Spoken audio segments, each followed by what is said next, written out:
So can we talk about who your grandfather is? Do you ever talk about this? Right. Because when I was reading, your Wikipedia, Mm-hmm. and then I was just like, I had no idea I had a Wikipedia. That's crazy. You have a Wikipedia. You do. Okay. And for our listeners, I have to tell everyone. So she's the granddaughter of James Addison Baker III, who is or was?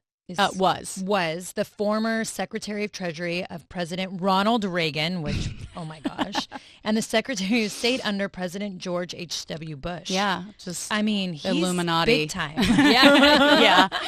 Yeah. Were you close with your grandfather?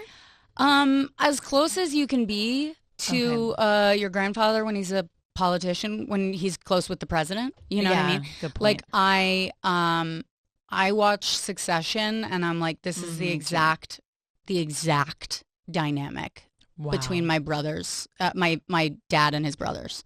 Oh, really? Yeah, it's crazy. I watched that show, and I'm like, oh my God, I need a trigger warning. Like, this is because it's fully the sideways compliments and the sort of undercover jabs and the lobbying for power.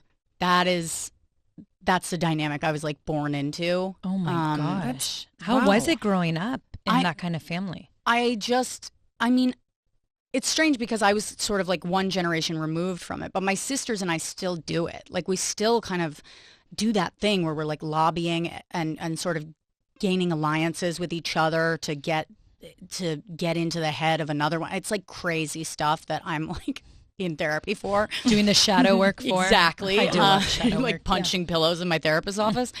But it was crazy. It was crazy, and then I didn't know it. I didn't know it then. I didn't realize it until I was a stand-up, and I was like, oh, this is a part of my story that I've got to talk about, because this is going to be, nobody's going to copy this joke. Nobody's going to take this joke, because this is so specifically my experience.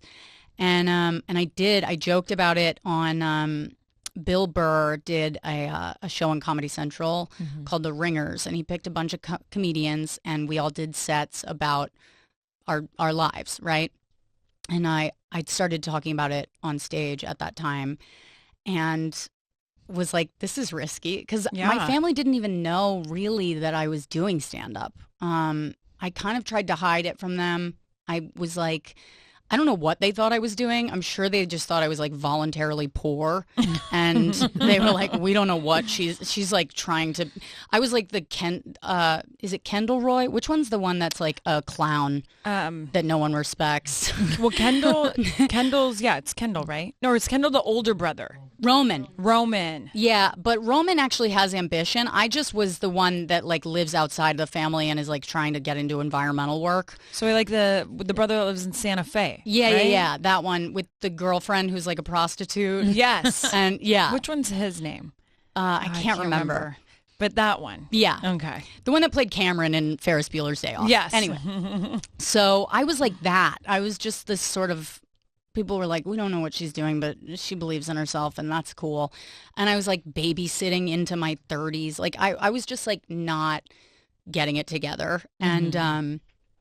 And so finally when I started talking about it, and they were just like, they found out that I was doing stand-up like by seeing it on TV. You know what I mean? They were like, oh, she's really talking about this stuff. You know what I mean? Yeah. And I didn't hear a thing about it from any of my relatives. I didn't hear a single thing about it until I had introduced my now husband to my grandfather over FaceTime. And he was like, I was talking to somebody about you, and I was like, hey, she uses me in her stand-up sometimes, and I'm happy to play the foil or whatever. And I was like, oh shit, like he's definitely seen it. And I just thought no one had seen it, and I was like perfectly comfortable with that. I was like, thank God.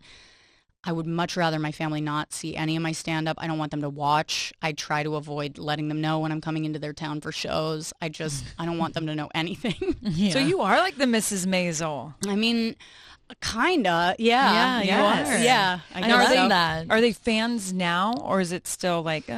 I don't know. Truth be told, I mean, they might. I think they're proud of me. I guess I don't know. Like, it's really not spoken about. It's like it's like my sister came out like 2 years ago and nobody talks about it in my family. Like in my dad's side of the family, they just don't address it. I don't know what they're going to do when she brings Chloe to a family reunion. I'm dying to watch. I'm like, this is going to be hilarious. Can you come back on and let us know? Yes, absolutely. We'll want details on that. I'm like, which is more of an uncomfortable family secret, that Mary Stewart's gay or that I'm a comic? I want to know which makes them more uncomfortable, you know? Oh my gosh, it sounds like I feel like we need to write a script and have a movie on your life. This is just like a great life. You need to keep I feel like it's Oscar winning worthy. Oh, thank you. Yeah. Oh my god. What it is her podcast needs to become a reality show. Yes. Honestly. So we can really all watch it. Agreed.